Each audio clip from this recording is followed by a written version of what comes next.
محترم حضرین،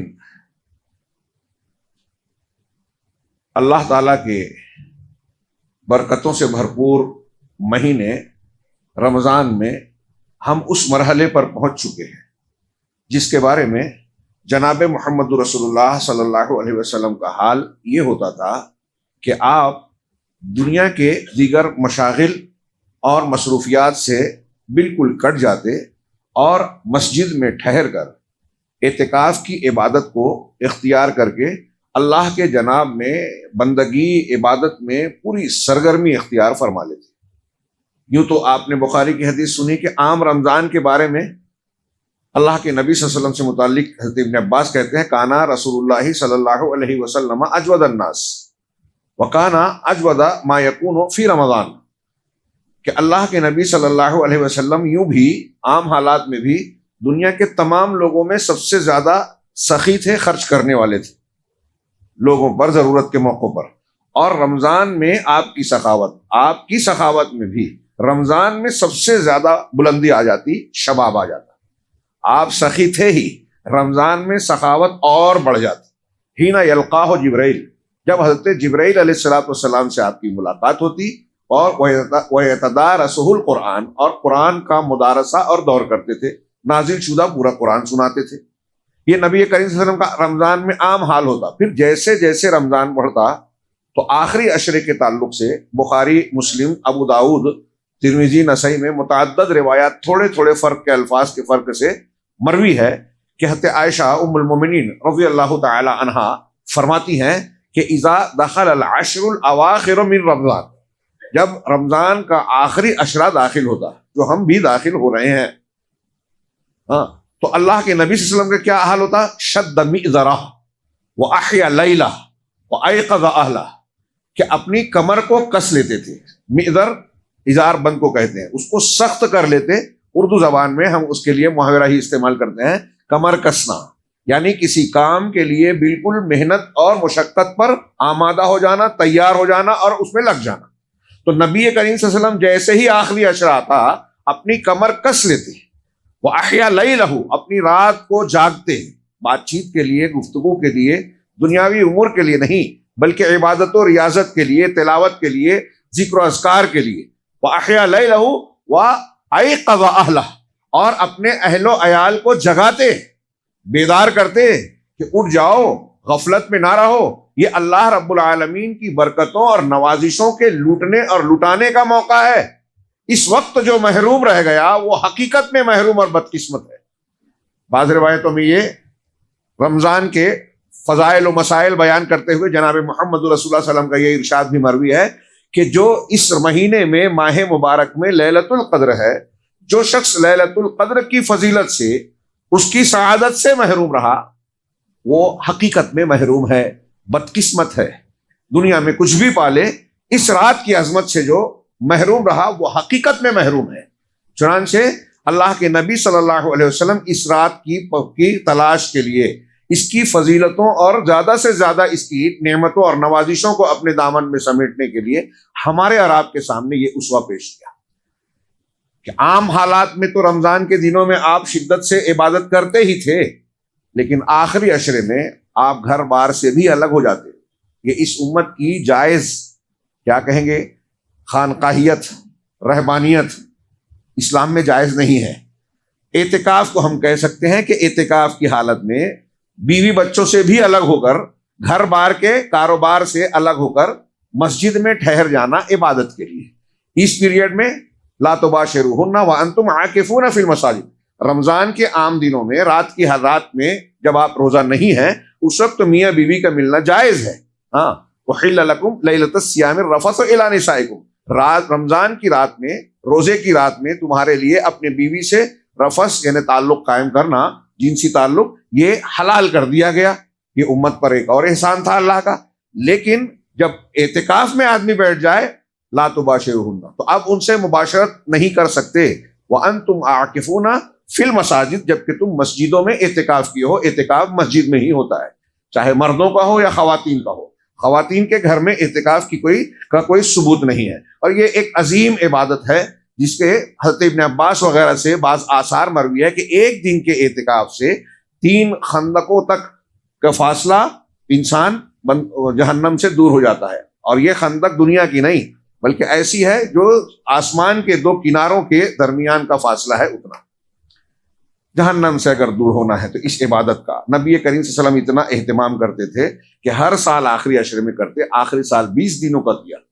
اور ایک سال جب آپ مسجد میں تشریف لائے اور دیکھا کہ کئی ازواج مطہرات نے بھی اپنا خیمہ باندھ رکھا ہے, پوچھا یہ کیا ہے؟ کہا عائشہ نے بھی, حفصہ نے بھی اور فلاں نے بھی اس کو بدھوایا ہے.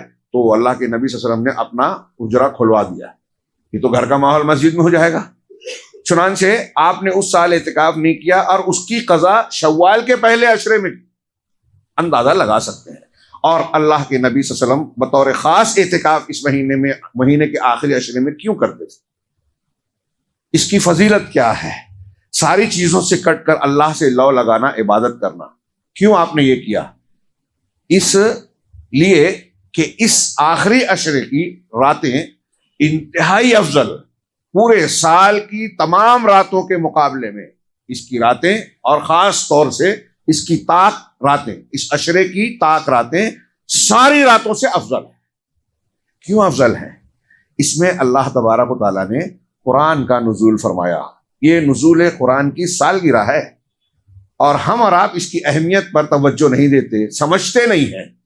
اللہ رب العالمین اس کا اہتمام کر کے گویا عبادات اجر و ثواب کے عام کرنے اور امت محمدیہ پر اپنی نوازشوں کو لٹانے کا گویا جشن اور اہتمام فرما رہا ہے.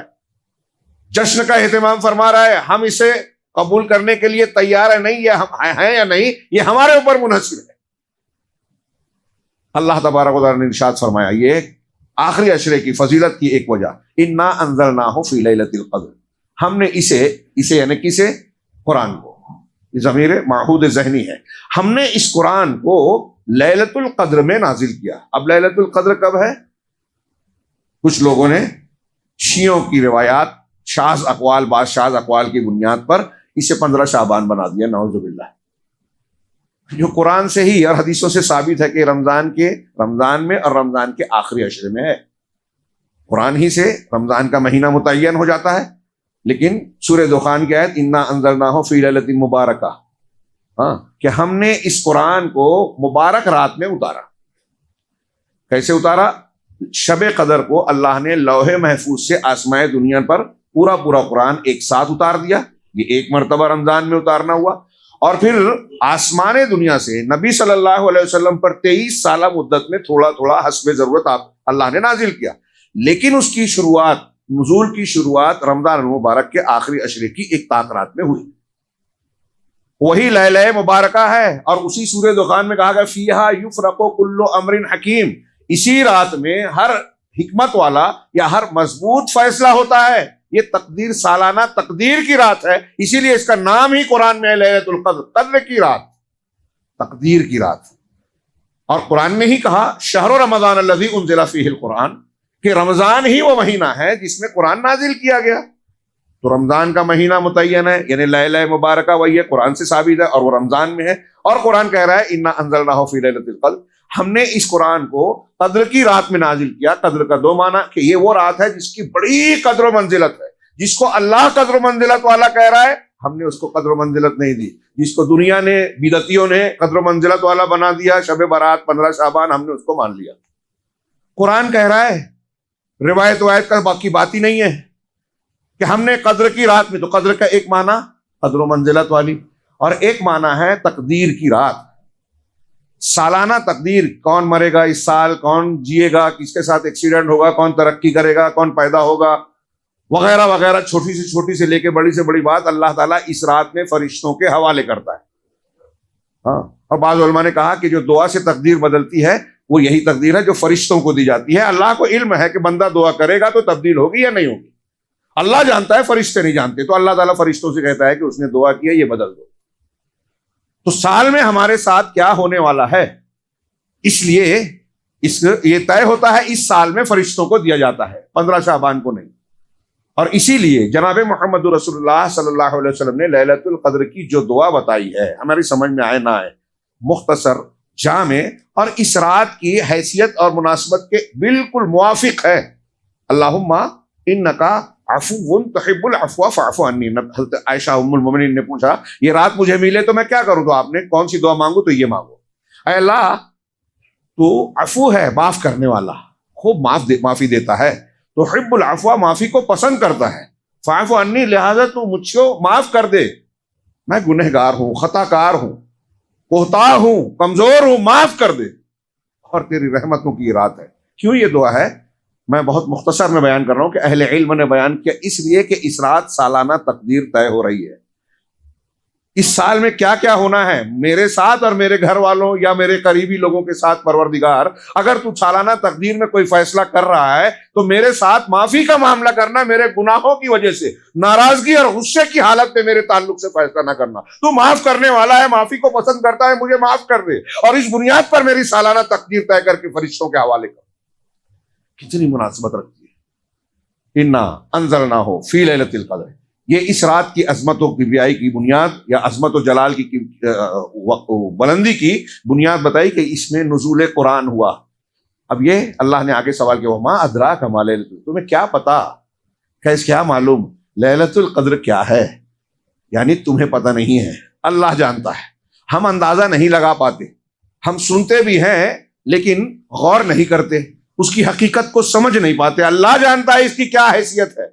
آگے اللہ نے ہم کو سمجھانے کے لیے جو سمجھ سکتے ہیں وہ بتایا کہ لیلۃ القدر خیر من الف شہر، کہ یہ قدر کی رات، شب قدر، یہ 1000 مہینے سے بہتر ہے.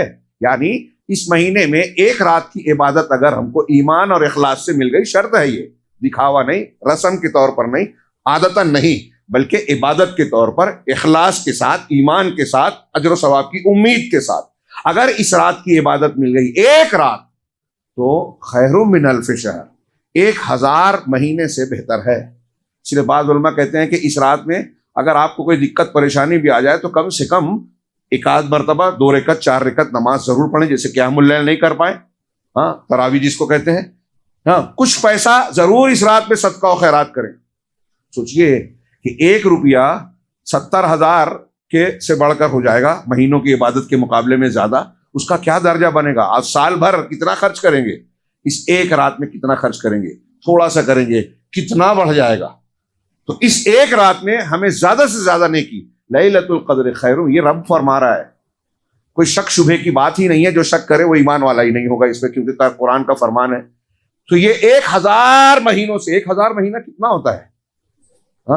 اہل علم نے حساب کر کے بتایا 83 سال 4 مہینے. ایک مہینہ ایک رات میں ہم نے محنت کر لی تو 83 سال 4 مہینے کی عبادت، جبکہ اس امت کی اوسط عمر 60 سال ہے. اب سوچئے 60 سال ہماری اوسط عمر ہے، عام طور سے مر جاتے ہیں 60 70 50 آگے پیچھے، کچھ کم زیادہ بھی ہوتا ہے. تو ایک رات مل جائے اور ایسی کئی راتیں مل جائیں تو کتنے سالوں کا اجر و ثواب ہم اپنے دامن میں سمیٹ سکتے ہیں. لیلۃ القدر خیر من الف شہر، اس رات کی کا اہتمام، جشن اللہ تبارک و تعالیٰ کیسے ہم کو دے رہا ہے، کیسا اہتمام، خود رب العالمین اہتمام فرما رہا ہے. تنزل الملائکۃ والروح، اس رات میں الملائکہ فرشتے، الروح یعنی جبریل علیہ السلام، یہ نزول فرماتے ہیں، اترتے ہیں، اور اپنے پروردگار تنزل الملائکۃ والروح فیہا باذن ربہم من کل امر، اللہ کے حکم سے سارے معاملات کو یہ سر انجام دیتے ہیں فرشتے اتر کے. جو اللہ کی تقدیر اور احکامات ہوتے ہیں نافذ کرنے والے اس رات میں، یہ گھوم کر گویا پھیلاتے ہیں. اور سلام پوری کی پوری رات سلامتی والی ہے، اس میں شر نہیں ہے، برائی نہیں ہے، نقصان نہیں ہے. بعض علماء نے کہا کہ اس میں بندہ مومن پر شیطان کا زور نہیں چلتا. سلامتی والے کا معنی یہ، ایک سلامتی والا یہ کہ فرشتے لوگوں سے سلام کرتے ہیں، ایک معنی یہ کہ فرشتے آپس میں سلام کہتے ہیں، سلامتی کی دعائیں دیتے ہیں. سلام پوری رات ہی حتی مطلع الفجر، فجر کے طلوع ہونے تک یہ سلامتی والی ہوتی ہے. اللہ رب العالمین نے اس رات کو امت محمدیہ کے لیے بطور تحفہ انعام عطا فرمایا. یہ خود ایک انعام ایک دوسرے بہت بڑے انعام سے جڑی ہوئی ہے، وہ ہے نزول قرآن کریم. اللہ تبارک و تعالیٰ نے جس رات میں اسے نازل کیا وہ قدر کی رات بن گئی. جس امت پر نازل کیا وہ خیر امت، جس مہینے میں وہ پر شہر مبارک بن گیا. اور جس نبی پر وہ سید المرسلین خاتم النبیین صلی اللہ علیہ وسلم، اس قرآن سے جو جتنا جڑے گا عزت پائے گا، اس قرآن سے جو جتنا کٹے گا اتنا ذلیل ہوگا۔ یہ اصول ہمارے دماغ میں گھسا کے رکھ لیجیے کہ ہم قرآن سے جڑے ہیں، باعزت رہیں گے۔ اور یہ قرآن بھی کہتا ہے، حدیثیں کہتی ہیں، تاریخ کہتی ہے، ہاں، عملاً تدبراً۔ ہاں، اگر قرآن کو ہم پڑھ ضرور رہے ہیں لیکن اس کے عقیدے کو نہیں مانتے، اس کے خلاف ہیں، اس کے احکامات کو نہیں مانتے، تو ہم قرآن نہیں پڑھ رہے ہیں، حلق سے نیچے نہیں اتر رہا ہے۔ خارجیوں کی یہ صفت اللہ کے رسول صلی اللہ علیہ وسلم نے بیان کی۔ اللہ تبارک و تعالیٰ نے اس قرآن کی فضیلت اور قدر کی رات کے ساتھ ساتھ امت جس پر نازل کیا گیا اس کے بارے میں کئی مقامات پر کئی ارشادات ہیں۔ اس میں سے ایک جگہ میں نے پڑھی تھی، سورہ فاطر کی آیت، ثم اورثنا الکتاب الذین اصطفینا من عبادنا، پھر ہم نے الکتاب کا وارث، الکتاب یعنی قرآن کا وارث ان لوگوں کو بنایا جن کو ہم نے اپنے بندوں میں سے منتخب کر لیا۔ استفینا، نبی کریم صلی اللہ علیہ وسلم کو مصطفیٰ کہا جاتا ہے، منتخب کیے ہوئے۔ اب یہاں امت کو کہا جا رہا ہے استفینا، ہم نے چن لیا، منتخب کر لیا، چوائس کر لیا، کلیکٹ کر لیا، کہ استفینا من عبادنا، اپنے بندوں میں سے جن لوگوں کو ہم نے چنا، منتخب کیا، ان کو ہم نے کتاب کا وارث بنایا۔ یہ پوری امت محمدیہ کی فضیلت ہے۔ کیوں؟ قرآن ملا ہے۔ قرآن ملنا ہم کو دوسروں کے مقابلے میں فضیلت والا اور چنندہ بندہ بنا رہا ہے، یہ قرآن کی آیت کہہ رہی ہے۔ کیوں؟ یہ قرآن کیا ہے؟ اس کے صرف ناموں کی میں تشریح کروں اور اس کے معنی اور مفہوم پر وضاحت کروں تو کئی جمعہ چاہیے۔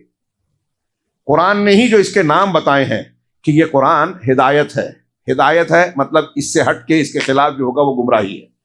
اب اس پر تفصیل سے گفتگو کر سکتے ہیں۔ ہدایت، ہاں، یہ شفاء لما فی الصدور ہے، سینے میں جو بھی بیماریاں ہیں دل میں، اس کے لیے شفا ہے، علاج ہے۔ لیکن شفا کیسے ہوگا؟ صرف ایسی تلاوت کر لیں ہم لوگ، گلے کے نیچے نہ اترے، یوں ہی پڑھ لیں گزر جائیں رسمن؟ نہیں، اچھے ڈھنگ سے تلاوت کرنا، پھر اس میں غور و فکر اور اس کے معنی کو سمجھنا، تدبر کرنا، اور پھر اس پر عمل کرنا۔ اس کے بغیر تلاوت کا حق نہیں ادا ہوگا۔ میرے ہاتھ میں کاغذ ہے، اس میں قرآن کی آیتیں، دلیلیں، اقوال ہیں، لیکن گھڑی کی سوئی بتاتی ہے کہ میں یہ سب باتیں پیش نہیں کر سکتا، وقت اتنا محدود ہے۔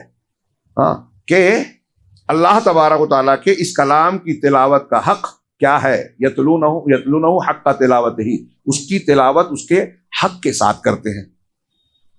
کیا ہے اس کا حق؟ پڑھیے، صحابہ تابعین کے متعدد اقوال ہیں۔ اس کے حق میں بنیادی شرطیں 3 ہیں کہ اچھی ڈھنگ سے پڑھنا، اس کی رعایت کرتے ہوئے تجوید وغیرہ، ایک یہ حق ہے۔ پھر اس کے معنی اور مفہوم کو صحیح طریقے سے اصولوں کے مطابق سمجھنا، بدعتیوں اور متحرف کرنے والوں کے طریقے پہ نہیں، بے اصولوں کے طریقے پہ نہیں، عقل سے نہیں۔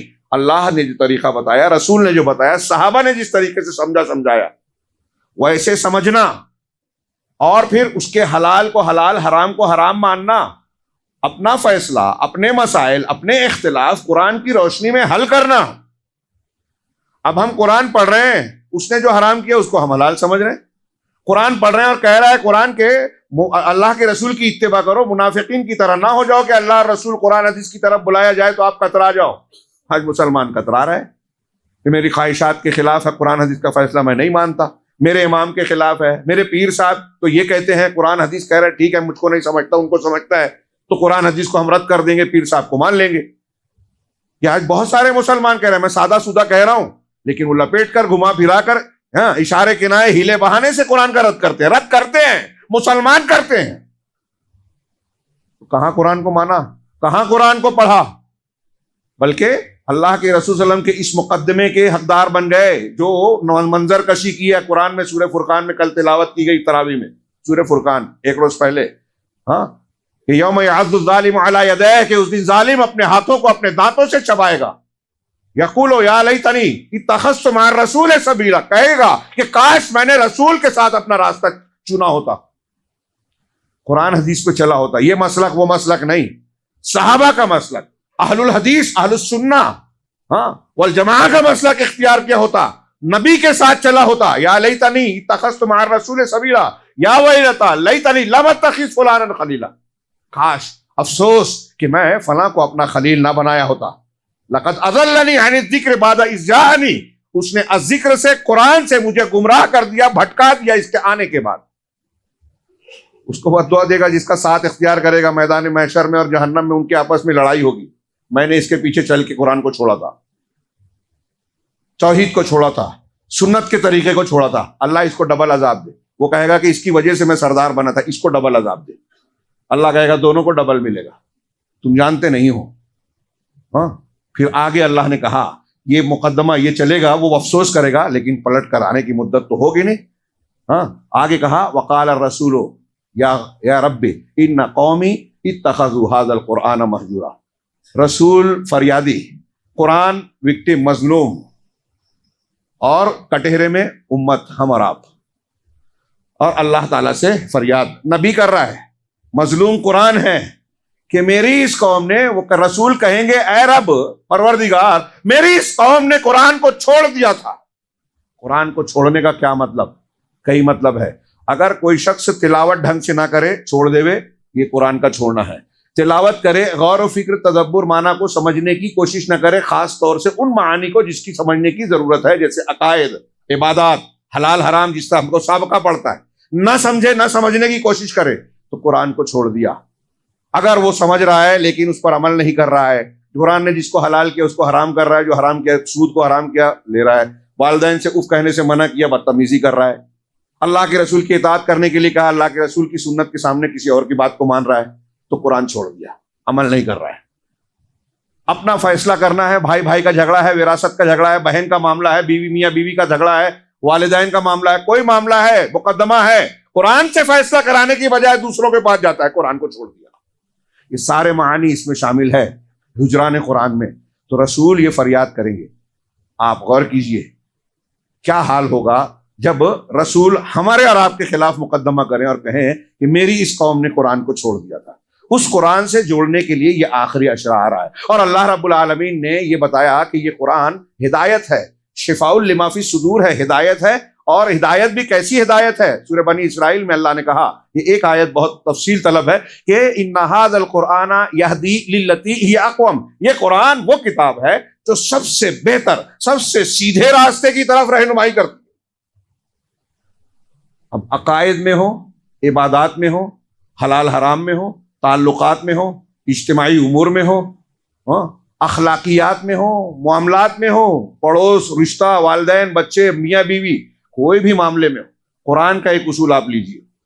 اس آیت کے تعلق سے کہہ رہا ہوں کہ سب سے بہتر راستے کی رہنمائی, قرآن کی ایک آیت یا ایک اصول لیجئے, اور دنیا میں جتنے بھی مذہب ہیں, جتنی کتابیں ہیں, ان کا اصول لیجئے کہ اس بارے میں قرآن یہ کہتا ہے اور دوسرے مذاہب کیا کہتے ہیں. یہودیت ہے, عیسائیت ہے, ہندو مذہب ہے, سکھ مت ہے, بدھ مذہب ہے, ہاں, اور کوئی اور مذہب ہو جو معروف ہو, غیر معروف ہو, ان کی تعلیمات کو اکٹھا کر کے کمپیریزن کیجئے.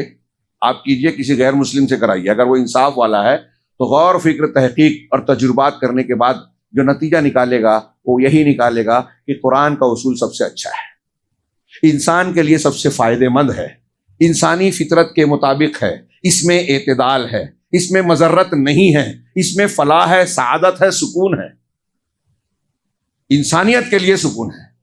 یہ جو میں نے تھوڑے سے چند جملوں میں جو آپ کو بیان کیا, یہ اگر ثبوت دیا جائے کئی جلدوں کی موٹی کتاب بنے گی کہ اس معاملے میں دیکھیے, اس معاملے میں دیکھیے, اس معاملے میں دیکھیے. اسلامی عقیدے سے بہتر کوئی عقیدہ نہیں ہے, صاف ستھری توحید. عیسائیت کی تثلیث عقلاً بھی سمجھ میں آنے والی نہیں ہے, اور جب کوئی سوال کرتا ہے وہ سمجھا بھی نہیں پاتے. ہندو دھرم میں جتنے کنکر اتنے شنکر والا عقیدہ, دیوی دیوتاؤں کا, اگرچہ وہاں توحید کا تصور ہے. میناکشی پورم کے جو مسلمان ہوئے تھے, اگرچہ لوگوں نے پروپیگنڈا کچھ بھی کیا, لیکن ان لوگوں نے بتایا کہ ہم دو چیزوں کی وجہ سے مسلمان ہوئے. ایک تو اسلام کی توحید بالکل صاف, خالص, فطری اور انسان کو اٹریکٹ کرنے والی ہے, کشش والی ہے, بالکل دل کو, فطرت کو چھیڑتی ہے کہ یہی عقیدہ صحیح ہے کہ اس کائنات کا خالق مالک ایک ہی ہے, وہی عبادت کے لائق ہے. اس نے ہم کو اٹریکٹ کیا. اور دوسرے, اس میں مساوات ہے, اونچ نیچ نہیں ہے, بھید بھاؤ نہیں ہے جیسے ہندو دھرم یا دوسرے میں ہے. برہمن واد اور شودر والا معاملہ یہاں ہے ہی نہیں, سب برابر. یہ آج کل کے ہم مسلمان نہ مانے الگ بات ہے, اسلام میں نہیں ہے. سب ایک ہیں بندے میں, تقوی کی بنیاد پر, ایمان اور عمل صالح کی بنیاد پر درجات مقرر ہوں گے اللہ کے پاس. تو اس چیز میں ہمیں عقیدہ سب سے بہتر, یہاں کی عبادت, نماز, یہاں کا روزہ. ہمارا مسلمانوں کا روزہ لیجیے اور دوسری قوموں کا روزہ دیکھیے, کہیں شدت اور مبالغہ ملے گا, کہیں مذاق ملے گا. کہ روزہ بے معنی ہے، فلاں چیز نہیں کھا سکتے، باقی سب کھا سکتے. جینیوں کے یہاں کئی دن، 14 دن، 15 دن، مہینے بھر تک 24 گھنٹے میں ایک مرتبہ صرف لیمو پانی ایک گلاس پی سکتے ہو. وہ شدت ہے، غیر فطری ہے، کمزور کرنے والا ہے. اسلامی روزہ انتہائی معتدل، انتہائی فائدے مند، بہت سی بیماریوں کا علاج. اور سب سے بڑی بات، اس کی بنیاد یہ علاج ہو فنا ہو نہ ہو، اللہ کی عبادت ہے. یہ متقی بنانے والا، شیطان کے مخارج کو تنگ کرنے والا، انسانی مسائل کا احساس دلانے والا، بھوک سے گزرنے والے غربا کے درد کو محسوس کرانے والا، انسانیت سے جوڑنے والا، بے شمار فوائد. ان ھذا القرآن یہدی للتی ہی اقوم. میں زیادہ نہیں بول سکتا، وقت بہت کم ہے اور کافی کچھ مضمون ہے کہ یہ قرآن وہ کتاب ہے جو زندگی کی سب سے بہترین راہ دکھاتا ہے. اور بے وقوف ہیں وہ لوگ جو عقل کے چمک دمک کے نام پر دوسروں کے متاثر ہوتے ہیں اور یہود نصارہ یورپ اور امریکہ کے جھانسے میں آ کر پروپیگنڈے اور تشہیر کا شکار ہو کر قرآن اور حدیث کی باتوں پر اعتراض کرتے ہیں. کوئی حدیثوں کا انکار کرتا ہے، کوئی قرآن کی آیتوں پر سوال اٹھاتا ہے، کوئی جو ہے اس کو دقیانوسیت یا رجعت پسندی قرار دیتا ہے کہ اس کو ماننا پچھلے دور میں جانا ہے. قرآن سب سے ماڈرن تعلیم بھی دیتا ہے. آپ اگر اس پر عمل کریں گے تو آپ کو کسی پرسنالٹی ڈیولپمنٹ کے کورس کرنے کی ضرورت ہی پیش نہیں آئے گی. قرآن آپ کو سکھائے گا سب سے اچھا پرسنالٹی کیا ہوتی ہے. نبی کریم صلی اللہ علیہ وسلم سے زیادہ اعلیٰ، بہتر، مضبوط، جامع اخلاق والا دنیا میں کوئی پیدا ہی نہیں ہوا، ہوگا بھی نہیں. سب نے مانا ہے، اپنے تو غیروں نے بھی. آپ کا اخلاق کیا تھا؟ ام المومنین کہتی ہیں قرآن. چلتا پھرتا قرآن تھے آپ. قرآن والے بن جائیے، دنیا میں اچھے سے اچھے انسان بنے. جب قرآن سب سے بہتر راستے کی رہنمائی کر رہا ہے تو اس پر چلنے والا صراط مستقیم پر ہے. لیکن ہم تو یہاں قرآن کی بنیادی تعلیم لا الہ الا اللہ اور توحید کو ماننے کے لیے تیار نہیں ہے. کتنے مسلمان کتنے شرک کر رہے ہیں. ہم فضیلتوں کی باتیں کرتے ہیں. آپ سوچیں گے میں بار بار یہ ذکر کرتا ہوں، کیوں نہ کروں. قرآن و حدیث کی تعلیم ہے کہ اگر آپ شرک کر لیں گے تو آپ کے سارے عمل برباد. آپ رمضان کے روزے رکھ رہے ہیں، تراویح پڑھ رہے ہیں، لیلۃ القدر میں جو ہے اہتمام کر رہے ہیں، آخری عشرے کا اعتکاف کر رہے ہیں، لیکن آپ کے عقیدے میں اگر شرک اکبر ہے، ساری نیکیاں برباد. نبی سے اللہ نے کہا کہ آپ بھی شرک کریں گے تو سارے عمل برباد. تو ہم نبی کے درجے کا عمل تو کر بھی نہیں سکتے. تو سوچئے ہماری نیکیاں کیا ہیں. تو سب سے زیادہ توجہ کس پہ دینا چاہیے؟ قرآن نے جو عقیدہ سکھایا اسے سمجھیے. عقیدہ سیکھنے سکھانے ہمارے ہندوستان پاکستان میں تصوف کے، اشعریت اور ماتوریدیت کا ایسا غلبہ ہے کہ آپ قرآن و حدیث اور صحابہ اور تابعین اور علماء اور محدثین، یہاں تک کہ چاروں اماموں کا عقیدہ لوگوں کو بتائے سمجھ میں نہیں آتا. اللہ ہر جگہ ہے، یہاں عام بات ہے. یہ کفر ہے. امام حنیفہ نے اس کو کفر کہا، اور امام حنیفہ کا نام اس لیے لے رہا ہوں کہ ہمارے ان کی طرف نسبت والے زیادہ ہیں، ورنہ قرآن و حدیث کی 1000 کے قریب 1000 سے زیادہ دلیلیں ہیں کہ اللہ عرش پر مستوی ہے ذات کے ساتھ. ہر جگہ ہے، صبر کرنے والوں کے ساتھ ہے، ان کے ساتھ ہے، ان کے ساتھ ہے. کیا مطلب؟ علم احاطے میں ہر جگہ ہے. یہ قرآن کا متعین کیا ہوا معنی ہے، صحابہ تابعین محدثین کا متفقہ عقیدہ ہے. اور یہ کئی حدیثیں ہیں، وَأَحَاطَ كُلَّ شَيْءٍ عِلْمًا. اللہ نے کہا کہ اللہ نے ہر چیز کو علم کے اعتبار سے گھیر رکھا ہے. گھیرا کیسے؟ علم سے، احاطے سے، قدرت سے. صبر کرنے والوں کے ساتھ ہے، سب کے ساتھ ہے، لیکن صبر کرنے والوں کے ساتھ اس کی مدد بھی ہے. آیت سے پتہ چلا نا کہ اللہ جیسے صبر کرنے والوں کے ساتھ ہے، صبر کرنے نہیں کرنے والوں کے ساتھ ویسے نہیں ہے. تو کیا فرق کریں گے آپ؟ ان کے اور ان کے درمیان کیا فرق ہے؟ صبر کرنے والوں کے ساتھ ہے، مطلب ان کے ساتھ جو صبر نہیں کرتے نہیں ہے. تو ان کے ساتھ کیسے ہے اور ان کے ساتھ کیسے نہیں ہے؟ مدد کے ساتھ، حفاظت کے ساتھ. اور ان کے ساتھ ہے علم، قدرت، احاطے کے ساتھ، لیکن ان کے ساتھ اللہ کی مدد نہیں ہے. یہ میں نے شارٹ میں بتایا. ایک چھوٹا سا مسئلے کی طرف اشارہ کیا جس کے بارے میں ہمارے ملک میں عام گمراہی پائی جاتی ہے. قرآن کے عقیدے کو مانتے ہی نہیں. قبر پرستی ہمارے یہاں کامن ہے. ادھر آنکھ کھولیے، آپ کے حیدرآباد میں کتنی درگاہیں ہیں، پیشانیاں جہاں ٹیکی جاتی ہیں، غیر اللہ کے علاوہ پکارا جاتا ہے. یہ شرک اکبر ہے. استغاثہ غیر اللہ سے، دعا استغاثہ. آپ کو لگ رہا ہے کہ میں بے موقع گفتگو نہیں، یہ ہر موقع کی سب سے پہلی ضرورت ہے اس بحث کو جاننا سمجھنا. قرآن پڑھیے، میری بات مت مانیے، اللہ کی بات مانیے. قرآن پڑھیے. قرآن میں عقیدے کے اتنے صاف احکامات ہیں کہ اگر تھوڑا سا غور کرے آدمی توحید سمجھ میں آ جائے گی. اور جب ایمان لائیں گے تو تھوڑا عمل بھی آپ کا ہمارا زیادہ فائدہ دے گا. ایمان نہیں ہے تو کتنی بھی محنت کر لیں بیکار ہے. مزدوری کریں گے لیکن مزدوری ملے گی نہیں، اجرت ملے گی نہیں. خاشعۃ عاملۃ ناصبہ، عمل کیے ہوں گے، تھکے ہوں گے، لیکن اللہ تعالیٰ کی جانب سے اجر و ثواب نہیں ملے گا. میں عرض کر رہا تھا کہ قرآن کے نام، اس میں ایک لفظ میں نے کہا ہدایت. شہر رمضان الذی انزل فیہ القرآن ھدی للناس، یہ لوگوں کے لیے ہدایت. لوگوں کے لیے ہدایت ہے، متقیوں کے لیے ہدایت ہے، اس لیے کہ متقی ہدایت سب کے لیے ہے، لیکن فائدہ اٹھانے والے متقین ہیں۔ ہاں، اسی طرح اللہ تبارک و تعالیٰ ایک آیت سورہ یونس میں اس کے 4 صفات کر، یا ایھا الناس قد جاءتکم موعظۃ من ربکم وشفاء لما فی الصدور وہدی ورحمۃ للمؤمنین۔ علامہ ابن عاشور کہتے ہیں کہ اس آیت کریمہ میں اللہ نے قرآن کے 4 اوصاف بیان کیے جو صفات کمال کی بنیادیں ہیں، چاروں اس کے تمام کمالات کو اپنے اندر سمیٹتے ہیں اگر آپ تشریح میں جائیں۔ پہلا کہ تمہارے پاس موعظت، نصیحت آ گئی۔ نصیحت جو انسان کے لیے بھلائی کی بات ہوتی ہے، اچھائی کی بات کی طرف رہنمائی ہوتی ہے، اس کو سوچنے سمجھنے اور غور کرنے کا، اس کے دل کو جھنجھوڑنے کا ذریعہ بنتی ہے۔ تو قرآن جس طرح سے جھنجھوڑتا ہے انسان کو، اس کی فطرت کو وہ ابھار کر نیکی کی طرف لگاتا ہے، برائی سے بچاتا ہے، جنت کے راستے پہ لگاتا ہے، جہنم سے بچاتا ہے، اللہ کی خوشنودی کے راستے کو بتاتا ہے، اللہ کی ناراضگی سے بچاتا ہے۔ ایسے ہی واضح نصیحت قرآن کے علاوہ کہیں نہیں ہے۔ اب لوگ جھوٹے قصے واقعات پتہ نہیں کہاں کہاں چلے جاتے ہیں قرآن کو چھوڑ کر، دعوت و تبلیغ یہی کر رہے ہیں، فلاں بزرگ ایسے تھے، وہ ویسے تھے، ان کی دعوت و تبلیغ یہ ہے۔ قرآن اللہ کے نبی کی، صحابہ کی، اہل حق کی دعوت قرآن ہے، قرآن اور حدیثیں ہیں، اور تاریخ کے اعتبار سے بھی استدلال کرتے ہیں۔ ہاں، تو اللہ تبارک و تعالیٰ نے کہا یہ موعظت ہے، وہ شفا کیا ہے، وہ شفاء لما فی الصدور، اور دلوں میں جو کچھ ہے اس کے لیے شفا ہے۔ دلوں میں کیا ہے؟ نفاق ہے، دلوں میں کیا ہے؟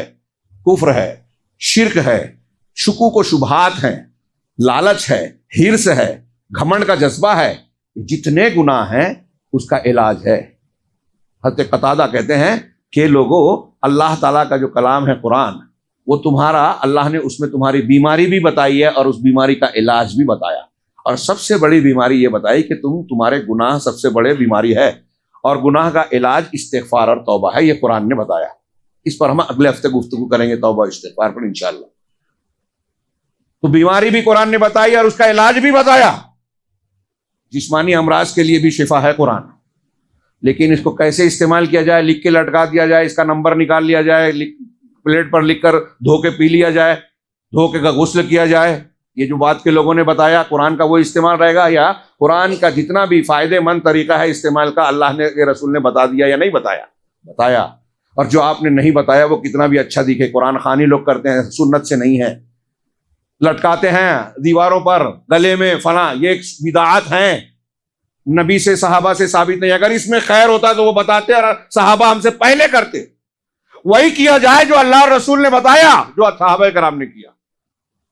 یہ قرآن کیسے پڑھنا چاہیے، اس کو کیسے ماننا چاہیے، کیسے سیکھنا چاہیے، تو یہ دلوں کی بیماریوں کا علاج ہے۔ دل کی بہت سی بیماریاں ہیں جن میں بنیادی طور سے تمام بیماریوں کو 2 جملوں میں، 2 لفظوں میں سمیٹا ہے علماء نے، قرآن و حدیث نے۔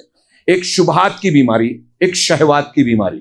شبہات کی بیماری سے عقیدہ بگڑتا ہے، بدعت کرنے والا، شرک کرنے والا، کفر کرنے والا، منافقت میں مبتلا آدمی عقیدے کے بگاڑ میں ہے، یعنی شبہات کا شکار ہے۔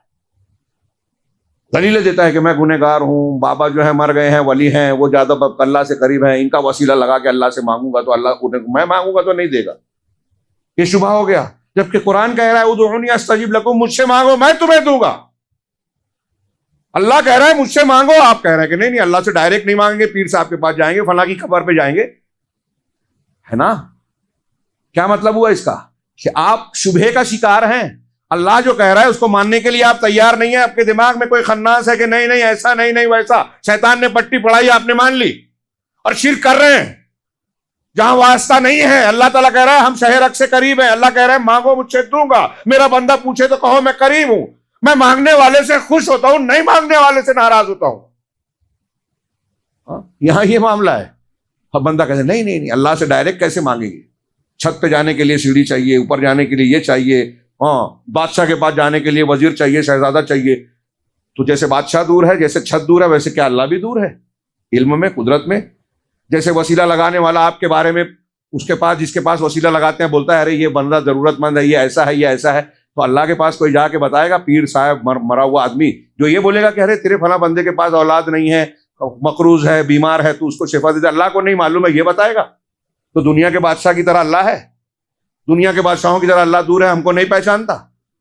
کس پر آپ قیاس کر رہے ہو؟ اللہ کو، خالق کو مخلوق پر قیاس کر رہے ہو. لا تضربوا للہ الامثال. یہاں بھی قرآن نہیں مانا آپ نے کہ اللہ کے لیے مثالیں مت بیان کرو، اللہ کی طرح کوئی نہیں ہے. یہاں بھی آپ نے اللہ کو نہ پہچانا نہ مانا.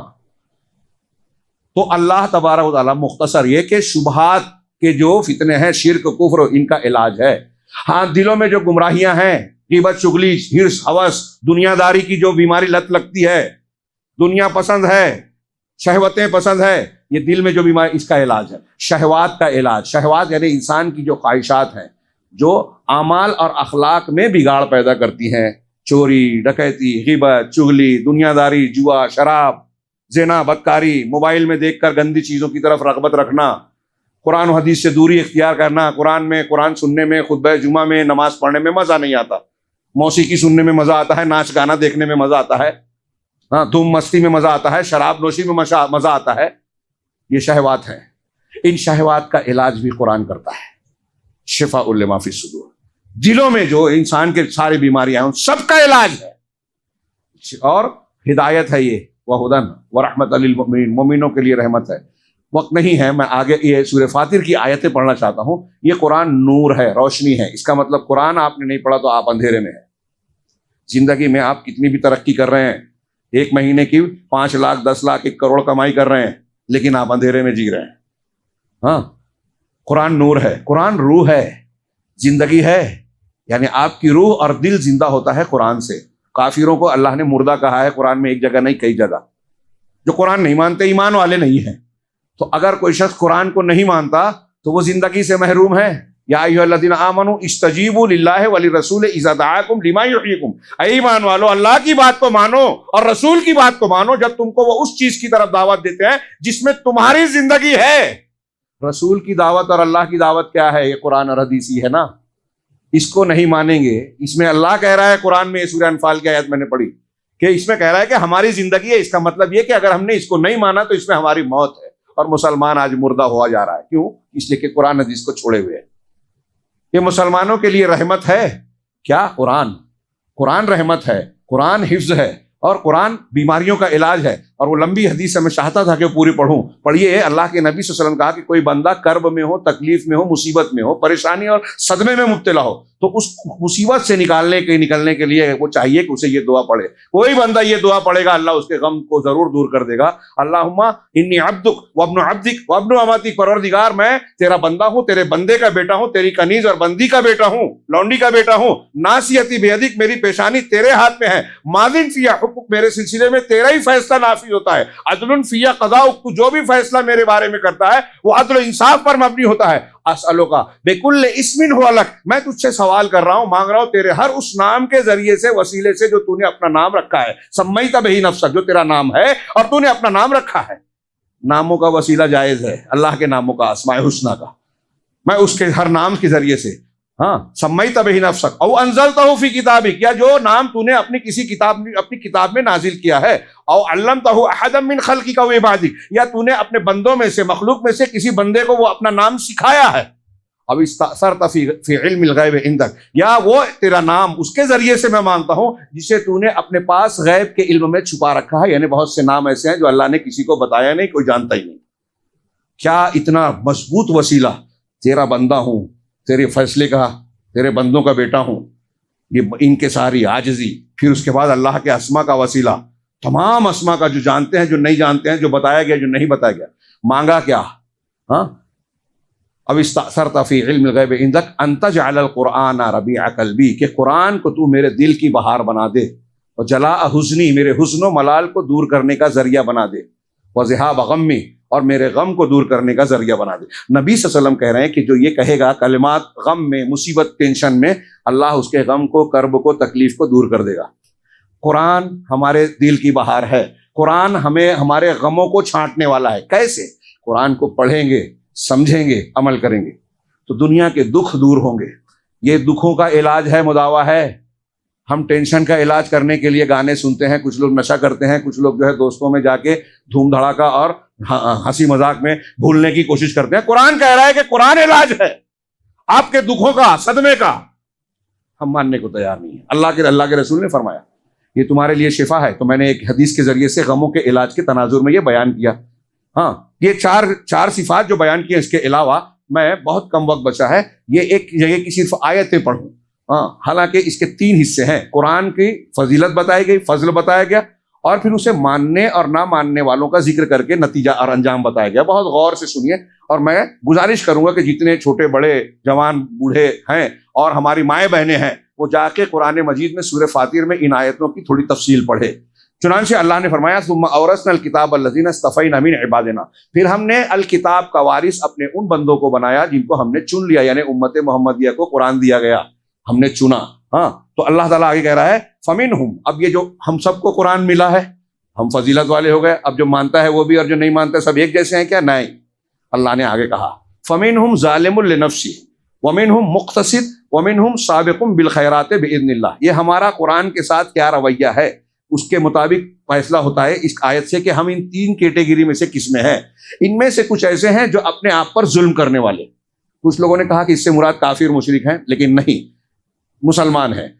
صحیح بات یہی ہے کہ جو مسلمان ہے لیکن قرآن کی کچھ باتوں کی مخالفت کرتا ہے، کہتا تو ہے کہ میں مانتا ہوں، جیسے ہم سب ہیں، مانتے کہتے ہیں لیکن عمل میں نہیں مانتے، کئی جگہ حلال حرام میں نہیں مانتے، کئی جگہ کہتے ہیں کہ نہیں یہ ہمارا مسلک کے خلاف ہے، یہ ہمارے علماء یہ کہتے ہیں، وہ ٹھیک ہے قرآن میں ہے، ہم اس کا انکار نہیں کرتے، لیکن ہماری سمجھ میں نہیں آتا، تو بہانے ہیں، یہ ایسا نہیں اور ویسا نہیں اور ایسا، اور ہندوستان میں یہ تقاضا ہے، معاشیات میں یہ ہے، اگر مسلمانوں کو آپ یہی فتویٰ دے دو کہ بینکنگ سسٹم میں نہیں عمل کر سکتے، اسٹاک ایکسچینج میں نہیں جا سکتے، اور یہ حرام ہے تو مسلمان ترقی کیسے کرے گا؟ یعنی آپ سمجھ رہے ہیں کہ اسلامی تعلیمات میں ترقی کے راستے بند ہیں؟ اسلام ہی ترقی دیتا ہے۔ صحابہ کرام اور دنیا کے وہ لوگ سب سے مضبوط ترقی کیے جنہوں نے قرآن و حدیث اور حلال کا راستہ اختیار کیا، ان کے اندر جو استحکام ہے کسی میں نہیں۔ دنیا نے سودی نظام کے تحت چاہے جو کر لیا، آج پوری دنیا بے روزگاری، فقر و فاقہ اور معاشی مسائل کا شکار ہے۔ سودی نظام کی نحوست نے گھیر رکھا ہے پوری دنیا کو۔ تو اللہ تبارک و تعالیٰ یہ جو کہہ رہا ہے کہ فمنہ ظالم لنفسہ، اس کا مطلب یہ ہے کہ وہ مسلمان جو قرآن کو ماننے کا دعویٰ تو کرتا ہے لیکن قرآن کا حق ادا نہیں کرتا، ظلم کرتا ہے، اپنے آپ پر ظلم کرتا ہے۔ قرآن کا کوئی نقصان نہیں ہے، اللہ کا کوئی نقصان نہیں ہے، دین کا نہیں، ہمارا نقصان ہے جب ہم قرآن کو نہیں مانتے، قرآن کی باتوں کو رد کرتے ہیں، اور جس پر عمل کر سکتے ہیں نہیں کرتے ہیں، جو نہیں کر سکتے اس کی بات نہیں۔ میں غریب ہوں، حج نہیں کر سکتا، میں غریب ہوں، زکوٰۃ نہیں دے سکتا، اللہ نہیں پکڑے گا، میرے اندر طاقت نہیں ہے، جہاد نہیں کرے گا، کریں گے، اللہ پکڑ نہیں کرے گا۔ لیکن جو میں کر سکتا ہوں، والدین کے ساتھ حسن سلوک کر سکتا ہوں، نہیں کرتا، چوری سے بچ سکتا ہوں، نہیں بچتا، غیبت سے بچ سکتا ہوں، قرآن کہتا ہے کہ نہ غیبت کرے کوئی، لیکن ہم کر رہے ہیں، روز کر رہے ہیں۔ متقی بن جاؤ، جتنی طاقت ہے فاتقوا اللہ ما استطعتم، جتنا ہو اللہ سے ڈرو، ہم نہیں ڈر رہے ہیں، گناہ کیے جا رہے ہیں، رمضان آ رہا ہے، اس کو رسمن گزار کے چلے جا رہے ہیں، اور رمضان کے گزرتے ہی شیطان کی طرح آزاد ہو جا رہے ہیں۔ تو ہم نے تقوی کہاں اختیار کیا، قرآن کو کہاں مانا؟ منہم ظالم لنفسہ، ان میں سے وہ ہیں جو اپنے نفس پر ظلم کرنے والے ہیں، ومنہم مقتصد، کچھ بیچ والے ہیں۔ بیچ والے کون ہیں؟ میں وقت نہیں ہے اس لیے اقوال نہیں، صرف مراجح قول کہ وہ جو فرائض کو ادا کرتے ہیں، نوافل نہیں، حرام سے بچتے ہیں، مکروہات سے نہیں، یہ مقتصد ہے۔ ومنہم سابق بالخیرات باذن اللہ، اور کچھ ایسے ہیں جو نیکیوں میں خوب آگے بڑھنے والے ہیں، سبقت کرنے والے ہیں اللہ کی توفیق سے۔ یہاں توفیق کا آگے کوئی گھمنڈ نہ کرے کہ میں بہت پارسا ہوں، نیک ہوں، متقی ہوں، عبادت گزار ہوں، اللہ کی توفیق سے وہ سبقت کرنے والا ہے۔ سبقت کرنے والا کون ہے؟ جو صرف فرائض ہی پر عمل نہیں کرتا، سنن و نوافل پر بھی عمل کرتا ہے، صرف رمضان میں روزے نہیں رکھتا، عید شوال کے بھی رکھتا ہے، محرم عاشورہ کا بھی رکھتا ہے، اس کے ساتھ میں سنت کے طریقے سے، پیر اور جمعرات کا بھی، اور نفلی روزے بھی رکھتا ہے۔ جو صرف فرض نماز نہیں پڑھتا، تہجد بھی پڑھتا ہے، چاشت ضحیٰ وابین جس کو ایک ہی نماز ہے وقت کے فرق سے، اس کو بھی پڑھتا ہے، اور دوسری نیکیاں کرتا ہے، خوب نیکیاں کرتا ہے، اور صرف حرام سے نہیں بچتا بلکہ مکروہات سے بھی بچتا ہے۔ یہ اعلیٰ درجے کا ایمان والا ہے۔ سابقون الاولون، یہ سورہ واقعہ میں بھی بیان کیا گیا، اور جو حدیث میں ہے کہ اسلام کیا ہے، تو پہلے اللہ کے رسول نے اسلام بتایا، پھر ایمان اس کا اونچا درجہ، پھر احسان۔ تو پہلے والا مسلمان ہے، دوسرے والا مومن ہے، تیسرے والا محسن ہے، یعنی محسن وہ جو اسلام اور ایمان میں بھی خوبی والا ہے، تو اس کو ہائی فائی اور ہائی لیول کا بنانے والا ہے۔ یہ 3 طبقہ ہے۔ کون کن لوگوں کا؟ قرآن کے ماننے والوں کا۔ ایک ظالم ہے، ایک مقتصد ہے، ایک سابق بالخیرات ہے۔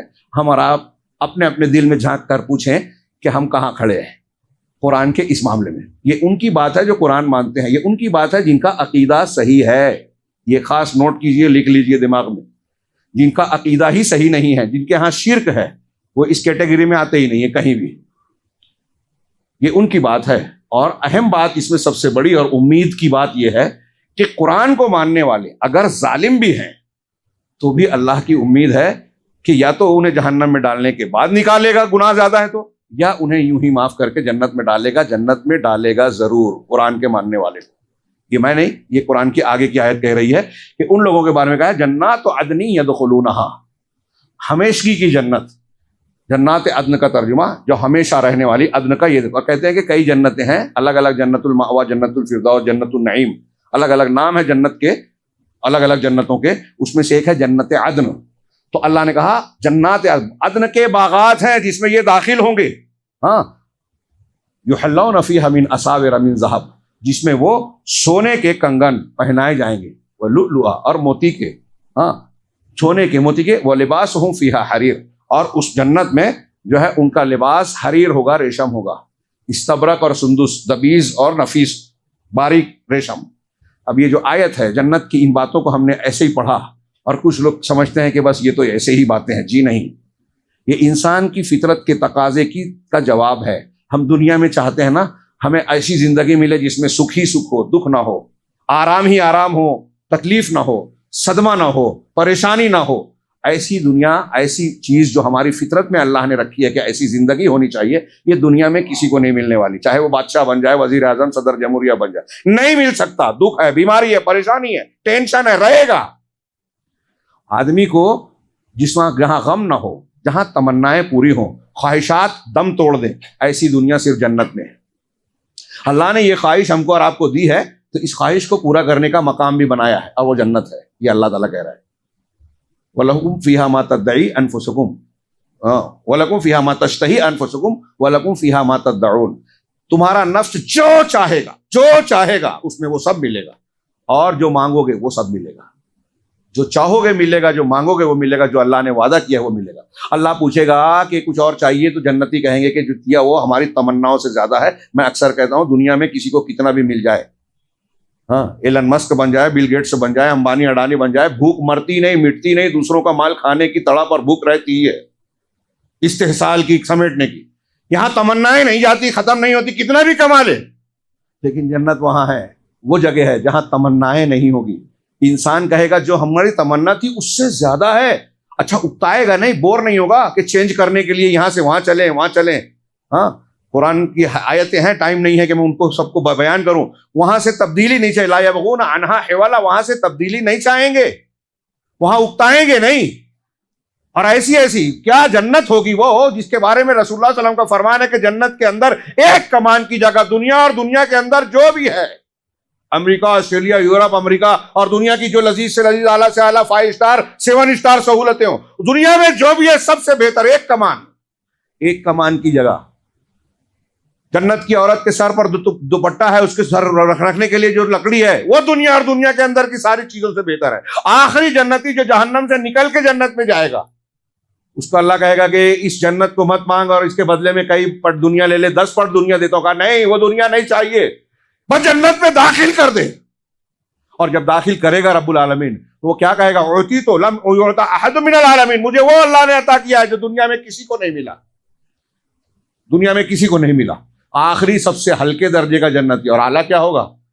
یہ وہ ہوں گے جو اللہ کے مطلوب ہوں گے، جن کے بارے میں قرآن نے کہا کہ فَلَا تَعْلَمُ نَفْسٌ مَا أُخْفِيَ لَهُم مِّن قُرَّةِ أَعْيُن. کوئی نفس نہیں جانتا کہ اس کے لیے آنکھوں کی ٹھنڈک کے کیسے کیسے سامان جنت میں تیار کیے گئے. اور یہ ریشم، یہ پھلوں کے نام، یہ شراب کا ذکر جو قرآن میں کیا گیا، حضرت علامہ ابن قیم اور دوسرے علماء کہتے ہیں کہ یہ ہماری پہچان اور سمجھ کے لیے کہا گیا، ورنہ یہ شکل تو بظاہر ایک ہوگی لیکن لذت کا ہم تصور نہیں کر سکتے. جنت کی نعمتوں کا ایسے لذتیں ہوں گی، ایسی خوبصورت چیزیں ہوں گی جو ہم سوچ نہیں سکتے. اب دنیا میں کئی جگہ ہم دیکھتے ہیں 5 اسٹار 7 اسٹار، تو کہتے ہیں کہ ارے یہ کیا ہے. تو جو انسان بنا سکتا ہے وہ تو ہلکی چیز ہے. جنت میں وہ ہوگا جو انسان سوچ نہیں سکتا. فیہ ما لا عین رأت ولا اذن سمعت وما خطر علی قلب بشر. اس میں ایسی نعمتیں ہیں جو کسی آنکھ نے دیکھا نہیں، کان نے سنا نہیں، اور کسی دل پر اس کا کھٹکا نہیں گزرا. وَلِبَاسُهُمْ فِيهَا حَرِيرٌ. میں آگے بڑھ رہا ہوں، یہ موقع نہیں ہے. وقال الحمد. اب وہ جب جنت میں جائیں گے، قرآن کو ماننے والے. یہ جو آگے بیان کیا جا رہا ہے، علماء نے کہا کہ بہت امید پیدا ہوتی ہے کہ اس آیت کے سیاق سے پتہ چلتا ہے کہ ظالم لنفسی جو ہے، مقتصد ہے اور سابق بالخیر، تینوں جنت میں جائیں گے. کوئی سب سے پہلے بغیر حساب کتاب کے جائے گا، کوئی حساب کتاب کے بعد جائے گا، کوئی سزا جھیلنے کے بعد جائے گا. قرآن ماننے والے تینوں، لیکن توحید اور صحیح عقیدہ ہوگا تب، ورنہ یہ اس میں کیٹیگری میں آئیں گے ہی نہیں. اگر شرک ہے تو تینوں کیٹیگری جنت میں جائے گی ضرور. آگے وہ کہیں گے وقال الحمد للہ الذی اذهب عنا الحزن، تمام تعریف اس اللہ کے لیے ہے جس نے ہم سے حزن و ملال کو، حزن غم کو دور کر دیا. بعض سلف نے اس آیت کو پڑھ کے کہا کہ اگر مجھے غم نہیں ہوتا دنیا میں تو میں ڈر جاتا ہوں کہ کہیں میں جہنمی تو نہیں ہوں. اور آپ کو، ہم کو بھی ڈرنا چاہیے کہ اگر دنیا میں دکھ نہ آئے، کسی کو پریشانی نہ آئے، تو یہ ٹینشن ہے، یہ دکھ ہونا چاہیے کہ دکھ نہیں ہے. نوٹ کیجئے جملہ اور یہ آیت پڑھیے جا کے جو میں پڑھ رہا ہوں، کہ جنتی کیا کہیں گے کہ تمام تعریف اس اللہ کے لیے جس نے ہم سے غم کو دور کیا. اس کا مطلب جو جنت میں جائے گا دنیا میں اس کو غم رہے گا. جس کو غم نہیں ہے، تو سلف نے کہا کہ ہم کو ڈر ہے کہ اگر دنیا میں ہم کو غم نہیں ہے تو کہیں ایسا تو نہیں کہ ہم جنت میں نہیں جائیں گے. یہ ڈر جانا چاہیے کہ غم ہونا چاہیے دنیا میں. زندگی بے مزہ ہو جائے گی غم بھی نہ ہو تو. خوشی کا مزہ اسی کو آتا ہے جس نے غم کی کھٹاس کو، کڑواہٹ کو چکھا ہے. تو کہیں گے کہ تمام تعریف اس رب کے لیے جس نے ہم سے غم کو، پریشانی کو، ٹینشن کو دور کر دیا. جنت میں سب دور ہو جائے گا. اس کا مطلب وہاں کوئی فکر، کوئی غم، کوئی ٹینشن نہیں رہے گا. دلوں سے کینہ کپٹ بھی اللہ نکال لے گا. کئی آیتوں میں کہا، اور یہاں کہا ان ربنا لغفور شکور، یقیناً ہمارا پروردگار بڑا معاف کرنے والا، بڑا قدردان ہے. معاف کیسے کیا کہ ہم نے دنیا میں بہت سا گناہ کیا تھا، اسے معاف کر کے جنت میں ڈالا. ہم نے دنیا میں بہت کم نیکیاں کی تھی، اس کی قدردانی کر کے ہم کو وہ دیا جو ہماری نیکیوں سے بہت زیادہ ہے. ہم اس کے لائق نہیں تھے. غفور کا معنی بخش کر ڈالا جنت میں. شکور کا معنی نیکیاں کم تھی پھر بھی زیادہ اجر و ثواب دیا، کہ وہ غفور اور شکور ہے. اور پھر آگے کہا الذی احلنا دار المقامہ، جس نے قیام کرنے والے گھر میں ہم کو اتار دیا، ٹھہرا دیا، یعنی جہاں ہمیشہ رہنا ہے. یہاں یہ بھی ٹینشن نہیں ہے کہ گھر خالی کرنا ہے یا مر جانا ہے. دنیا میں آپ کوئی بھی گھر بنا لیں، کتنا بھی مکان، مر جائیں گے آپ، چلے جائیں گے، یا گھر گر جائے گا، ٹوٹ جائے گا. اس کی ایک خاص مدت ہوتی ہے. تو اللہ نے کہا جنت میں ایسا نہیں ہوگا. کیسے کیسے گھر ہوں گے. ایک موتی میں بغیر کسی جوڑ کے محل ہوگا، 60 گز اونچا اس کی چھت ہوگا، ہر حصے میں بیوی ہوگی، ایک حصے سے دوسرا حصہ نظر نہیں آئے گا. وہاں پسینے سے خوشبو ہوگی مشک کی. دیواریں، برتن سونے چاندی کے. یہاں لباس روز ریشم کا اور سونا مردوں کے لیے حلال ہے، وہاں جائز ہوگا، پہنیں گے. اور کیا کچھ ہم اس کا تصور نہیں کر سکتے. تو کہا جس نے اپنے فضل سے، اپنی مہربانی سے ہم کو قیام کی جگہ ٹھہرایا. لا یمسنا فیہا نصب ولا یمسنا فیہا لغوب، اس میں ہمیں کوئی تھکن، کوئی شکستگی لاحق نہیں ہوتی. لغوب اور نصب دونوں کا معنی تھکن کرتے ہیں. علماء نے کہا کہ یہ دونوں لفظ اللہ نے بیان کیے، یعنی جسم کے اندر سے بھی ہم کو کوئی بوریت، کوئی تکلیف، کوئی مصیبت، کوئی پریشانی نہیں ہو رہی ہے، اور اوپر سے بھی ہمیں کوئی شکستگی، تھکن نہیں ہو رہی ہے. وہاں آدمی محنت کرے، دوڑے دھوپے، کچھ بھی کرے، محنت تو رہے گی نہیں، تھکے گا نہیں، اکتائے گا نہیں، لذت ختم نہیں ہوگی، کسی چیز سے بور نہیں ہوگا، تھکن نہیں آئے گی. کتنی اہم بات ہے. اور تھکن نہیں آئے گی تو سونے کی ضرورت بھی نہیں پڑے گی. جنتی اور جہنمیوں کے بیچ میں موت کو منڈے کی شکل میں ذبح کر دیا جائے گا. یہ ان کے لیے، جنتیوں کے لیے اور خوشی کی بات ہوگی کہ اب یہاں موت نہیں آنی ہے، ہمیشہ رہنا ہے. ہاں، اللہ کا دیدار، اللہ کی رضوان، یعنی رضامندی، یہ ان کے لیے سب سے بڑی نعمت ہوگی جو وہ اللہ کا دیدار کریں گے. اور یہاں سے کبھی ہٹنا نہیں ہے، مرنا نہیں ہے، چھینا نہیں جائے گا. یہ کرائے کا گھر نہیں ہے، دوام کا کی جگہ ہے. ہر کے ایک کی دوسری بیوی، کوئی گندگی نہیں ہے. عورتوں کو حیض نفاس نہیں آئے گا، مردوں کو اور عورتوں کو تھوک، پیشاب، پاخانہ، بلغم، کوئی گندگی، کوئی بیماری، کوئی خرابی نہیں ہوگی. اللہ نے آگے فرمایا. ہاں، اس کے بعد والا حصہ معذرت چاہتا ہوں، میں 40 پہ ختم کر دینا چاہتا تھا، یہ 2-3 منٹ میں، حالانکہ یہ بھی تفصیل کا طلب ہے، لیکن صرف ہلکا سا سن لیں. اس آخری عشرے کے موقع پر اپنے دل کو جھنجھوڑنے والے قرآن کے یہ مضامین کو ضرور دہرائیں. اللہ تبارک و تعالیٰ نے فرمایا جنتیوں کا تو یہ معاملہ ہوگا، والذین کفروا، اور جو کفر کرنے والے ہیں. یہ مت سمجھیے کہ اس میں ہم نہیں ہیں. کفر سے مراد جو نہیں مانتے قرآن کو، انکار کرتے ہیں، یا مان کر بھی نہیں مانتے ہیں، مان کر بھی شرک کرتے ہیں، بدعت میں ہیں، خرافات میں اور گمراہیوں میں ہیں، نئے نئے فکرے اور منہج کو اختیار کر رہے ہیں. تو جن لوگوں نے کفر کیا، لہم نار و جہنم، ان کے لیے جہنم کی آگ ہے. کون سی جہنم؟ جس کی آگ دنیا کی آگ سے 69 گنا زیادہ ہے، ڈامر سے زیادہ کالی ہے، اس کی شدت اور تپش کم نہیں ہوگی، بڑھتی جائے گی، بڑھتی ہی جائے گی، کبھی گھٹے گی نہیں۔ کلما خبت زدناہم سعیرا، جب بھی وہ ہلکی ہوگی اللہ کہہ رہا ہے کہ ہم اس کو اور زیادہ بھڑکا دیں گے۔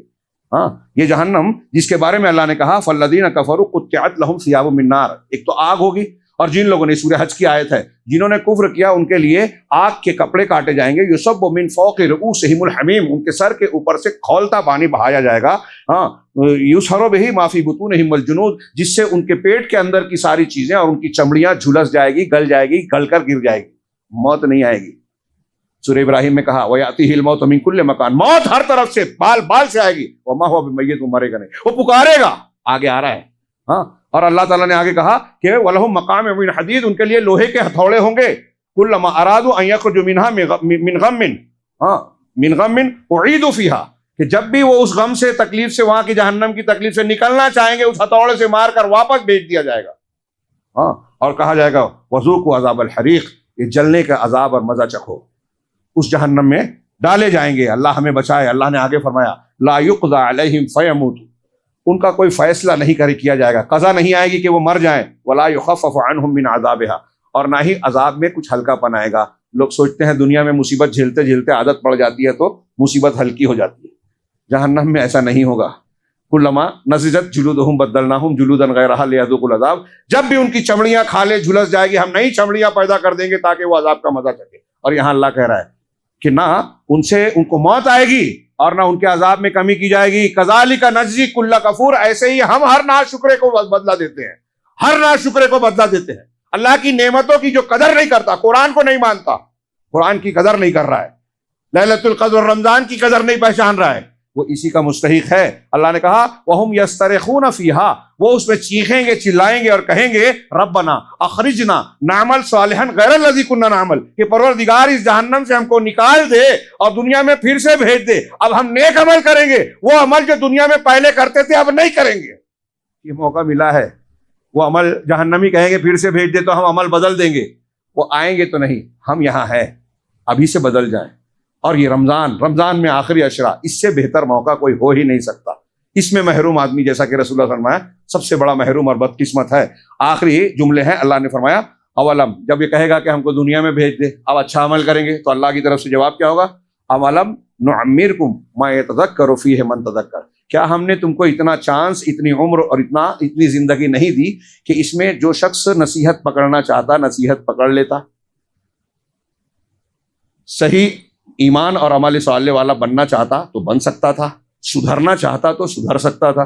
جتنی عمر ہم کو آپ کو ملی ہے، یہ ہمارے لیے حجت ہے اللہ کی طرف سے، یہ چانس دیا ہے اللہ نے، یہ رمضان کا چانس دیا ہے کہ اگر بخشش چاہتے ہو بخشوا لو۔ جہنم کا دروازہ بند ہے، جنت کا دروازہ کھلا ہے، نیکیاں عام ہیں، ہر روز اللہ جہنم سے آزاد کر رہا ہے، آخری عشرے میں اور زیادہ انعام برس رہا ہے اللہ کا۔ اب اگر آپ نہیں لوٹتے تو یہ اللہ کا قصور نہیں ہے، ہمارا اپنا قصور ہے۔ کیا ہم نے تم کو اتنی عمر نہیں دی تھی، اتنا چانس اور موقع نہیں دیا تھا کہ جو شخص نصیحت حاصل کرنا چاہتا کر سکتا تھا؟ وجاءکم النذیر، اور ڈرانے والا بھی تمہارے پاس آیا، قرآن آیا، نبی آئے، قرآن حدیث کو جاننے والے علماء آئے، بتایا ان تعلیمات کو، تو ہم نے کہا علماء کو کیا سمجھتا ہے؟ ارے آج دنیا کہاں سے کہاں پہنچ گئی ہے، یہ تو وہی تقوی کی، دین کی، عقیدے کی، توحید کی بات کرتے ہیں۔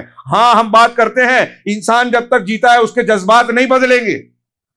آپ ہم بھوک، 1000 سال پہلے والے حضرت آدم کے زمانے کے انسان کو بھی بھوک لگتی تھی، آج بھی لگتی ہے، وہ خوش ہوتا تھا آج بھی ہوتے ہیں، وہ ناراض ہوتے تھے آج بھی ہوتے ہیں، اس وقت جو رشتے تھے آج بھی وہی رشتے ہیں۔ ایسا نہیں ہے کہ 1000 سال پہلے چوری کرنا برا تھا، آج چور کو جو ہے ایوارڈ دیا جاتا ہے۔ ایسا ہو سکتا ہے کہیں کہیں ہمارے ہاں، جیسے ننگا پن، زنا، بدکاری، فلموں میں بے پردگی، یہ پہلے برا مانا جاتا تھا، آج یہ آرٹ بن گیا۔ لیکن جو غیرت مند و فطرت پہ ہے وہ آج بھی اس برے کو برا ہی جانتا ہے۔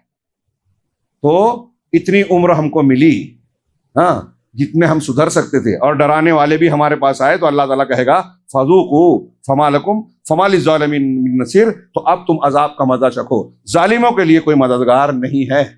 اس جہنم میں جو کھانے ہیں، لباس ہے، بچھونا ہے، پڑھیے قرآن میں، دل دہل جاتا ہے۔ یہ کوئی افسانہ کہانی نہیں ہے، یہ ایسی بات نہیں ہے کہ ایک مومن بندہ سنے اور گزر جائے، یہ ایک حقیقت ہے، جہنم ہے۔ اور اللہ نے جو کہا ایک ایک لفظ بالکل صحیح ہے، سرابیلہم من قطران، ان کا لباس قطران کا، ڈامر کا ہوگا، وَتَغْشَىٰ وُجُوهَهُمُ النَّارُ، آگ ان کے چہروں پر چھائی جا رہی ہوگی۔ یہ کتنا بھیانک منظر ہوگا، دلوں تک آگ چھو رہی ہوگی، بستر آگ کا ہوگا، ٹینٹ آگ کا ہوگا، آگ انسان کے اندر باہر ہر طرف سے اسے جلا رہی ہوگی، اور مرے گا نہیں، موت کو پکارے گا۔ کتنا بھیانک! اس بھیانک عذاب سے بچنے کا نسخہ قرآن ہے، صرف قرآن ہے، صرف قرآن ہے، کیونکہ یہی ہدایت ہے، یہی صراط مستقیم ہے۔ اس قرآن کے عقیدے کو سمجھیے، غور کیجیے۔ میں نے ابھی عرض کیا کہ قرآن کے پڑھنے کا حق کیا ہے، وہ سمجھیں، اور پھر اس حق کو سمجھنے کے بعد اس آخری عشرے میں اپنی کمر کس لیجئے، نبی کریم صلی اللہ علیہ وسلم کی سنت کی اتباع کرتے ہوئے کمر کس لیں، رات کو جاگیں، رات کو جاگ کر اوقات کو ضائع بے مطلب کی بحث مباحثہ سوال جواب میں وقت نہ گزاریں، اور گپ شپ کرتے ہوٹل بازی نہ کریں، بلکہ عبادت کریں، چلتے پھرتے ذکر و اذکار کریں، قرآن کی تلاوت کریں، نماز پڑھیں، قرآن کی تلاوت کریں، اللہ کے اپنے گناہوں کی توبہ کریں، اور اللہ تبارک و تعالیٰ جو ہم سے روٹھا ہوا ہے اس کو راضی کریں۔ اس میں ہمارا، دنیا کے تمام مسلمانوں کا بھلا صرف اسی میں ہے۔ ہمارے لیے ان دعاؤں اور توبہ استغفار سے زیادہ بڑا ہتھیار اور اللہ کی مدد کا ذریعہ بننے والا کوئی اور سبب آج نہیں ہے۔ فلسطین کے مسلمانوں کی مدد کرنا چاہتے ہیں، دعا کیجئے، توبہ کیجئے۔ اپنے آپ کی مدد کرنا چاہتے ہیں، اپنے بچوں کا مستقبل بنانا چاہتے ہیں، دعا کیجئے، توبہ کیجئے، صحیح تربیت کیجئے، قرآن سیکھیے، سکھائیے، عمل کیجئے، اپنے بچوں کو سکھائیے۔ ان کے سب سے مضبوط مستقبل کے لیے یہ بہت ضروری ہے۔ اور اگر رمضان میں بھی ہم نے اس پیغام کو قبول نہیں کیا تو ہم رمضان کو روایتی طور سے، رسمی طور سے گزر رہے ہیں، آ رہا ہے، جا رہا ہے، اور اس سے فائدہ نہیں اٹھا رہے۔ اللہ رب العالمین سے دعا ہے کہ وہ ہمیں بدقسمت لوگوں میں سے نہ بنائے، بلکہ ان قسمت والوں میں سے بنائے جو قرآن کی نعمت کی قدر کر کے رمضان المبارک کے ان عشروں اور ان فضیلتوں کو اپنے دامن میں سمیٹنے والے ہیں۔ اللہ تعالی ہمیں ان لوگوں میں شامل فرمائے۔ آخرت میں بھی رب العالمین ہمیں برزخ اور جہنم کے تمام ہر قسم کے عذاب سے محفوظ رکھے۔ دنیا میں بھی جو بھی عذاب ہم پر اور مسلمانوں پر آیا ہوا ہے، پروردگار اس کو ہم سے پھیر دے وے، ہم کو پھر سے عزت، عظمت رفتہ اور عزت و ترقی کے راستے پر چلنے کی توفیق عطا فرمائے۔ اپنے دامن میں، اپنے قربت میں لے وے۔ ہم گنہگار، خطا کار ہیں، پروردگار سے دعا کیجیے، خوب گڑا کر دعا کیجیے، روئیے، اشک ندامت بہائیے، اللہ کو بہت پسند ہے۔ انشاءاللہ آئندہ جمعہ میں اگر میں رہا تو اسی موضوع پر گفتگو کریں گے۔ اللہ تعالیٰ اس آخری عشرے میں ہمارے گناہوں کی بخشش فرمائے، ہم کو جہنم سے آزادی کا پروانہ عطا فرمائے، جنت کا اہل اور لائق بنا دے اور دنیا میں بھی عزت و ترقی سے نوازے۔ اقول قولی ھذا واستغفر اللہ لی ولکم وللمسلمین، وصلی اللہ علی نبینا محمد۔ بارک اللہ لنا ولکم فی القرآن المجید، ونفعنا وإیاکم بالآیات والذکر الحکیم، انہ تعالی جواد کریم ملک برور۔